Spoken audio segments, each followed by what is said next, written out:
Alright, so this is the layout update for the new layout. So we're going to jump right in, start talking about the different things that I have done so far and what future plans I have, which are always subject to change because that's just how I am. So let's get to it. So starting off the update, we'll talk about the control setup I have here. I use NCE. I know some people like using Digitrax or some of the other brands, but between the two major ones, which is NCE and Digitrax, I prefer NCE because it's more for myself type of people that, we're not computer experts or engineers. When I say engineers, not locomotive engineers, but like in the engineering field. So I prefer a simple system, and this is pretty simple as it gets.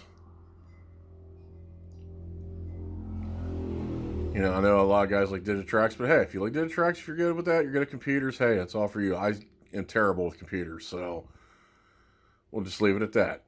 And part of the loose wiring here, I have not set anything in stone yet because I'm just been developing the track. Even though I got buildings here, they're just placed there just to see if I like where they're at. But moving up here to this, I got this somewhat. I think I soldered these together a little bit, but I'm not happy with this short track here on the main line because it's too short. When I originally did it, I just threw track together because I just wanted to run some trains, and you shouldn't do that unless you have a plan enough to go into it. I mean, I'm terrible at planning because I don't like planning and then trying to figure out where to put all this stuff. I like throwing it together and see where it sticks. I'm one of those types. Just sling it against the wall, see if anything sticks, and then see if it's even worth anything. But so I'm gonna probably move the siding forward a little bit, or I should say the crossover forward just slightly, give myself more leeway, and then coming down.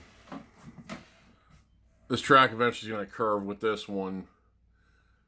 And for those of you who are wondering, yes, that is fixed radius curve pieces. And before anybody starts in about flex track, I may replace that with flex track, and then I'm going to do is like draw a chalk line through the ties to mark the position, because I'm terrible at drawing radiuses. I tend to just draw a line to follow the track, and sometimes it doesn't always work. I know you can make tools for that, but I'm lazy. So, and you'll see in a bit why it's going to be more difficult. So as I move down here, I got a gaggle of rolling stock sitting here in locomotives. And for those of you wondering, like, why I got steam sitting up here, I was going to do a Milwaukee Road, but I decided to do the steam era. Primarily Pennsy, though I've got this little Broadway Santa Fe 280, which I really like that engine. I also weathered it.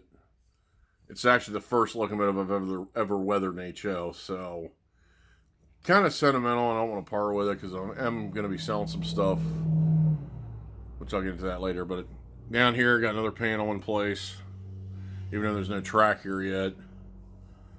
And this is a first for me because I've never actually hooked up a second, at least permanent rig. And I mean, I've tested it before, but never actually got to use it. In fact, even having this here is something I haven't done on layouts before because I've always never gotten around to it. So get around here, and eventually I want to get rid of these lights in here, and I want to put track lights up in the ceiling so I can get better lights. So coming around here, I gotta get more backdrop material, and I'm gonna pause here so I can swing around because I got some stuff blocking the way. But the track's pretty much gonna come around this way. So coming around, got this peninsula. Track's going to swing around. It's going to come back, go around here, go along here, and then it's going to end there at the doorway. And then here at the entrance of the kitchen, there's going to be another section here, and I'm going to have a drop in And then it's going to go along this wall. I got to get this stuff out of the way. And here at the door is going to be another dropout. Now, this is down the road. I'm not doing this all at once. So this is going to be, well, it's going to be in phases. But coming around, it's going to be layout here. Probably a yard, I'm thinking about, because I'll have room for enough tracks. And of course, I got the MTH large scale Challenger sitting there. I don't run that thing very much. In fact, last time I ran it here, the rubber tires had turned to mush, so I got to clean them out before I can ever run it again. But meantime, makes a nice display piece. So layout's going to swing around here, and then right back here again with another lift out. So, and that's pretty much where I'm at right now with the layout. All right, so future plans. Like I said, move the track. I'm going to have more tracks here. I thought about back in here, have like a, hang on, let me adjust the light. There we go. Thought about in here putting a small yard that I like cut about 3-4 tracks maybe that I can have trains stored, because I'm debating right now if I want to do a coal layout or maybe do an industrial city, just so I can have an excuse just to, you know, set in the steam era so I can just run whatever steam engines I like. That's up for debate.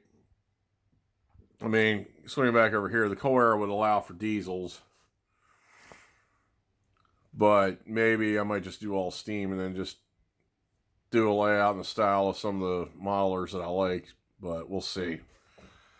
So that's pretty much most of that, and I will catch you guys next video. Like, subscribe, share, all the good stuff. Bye now.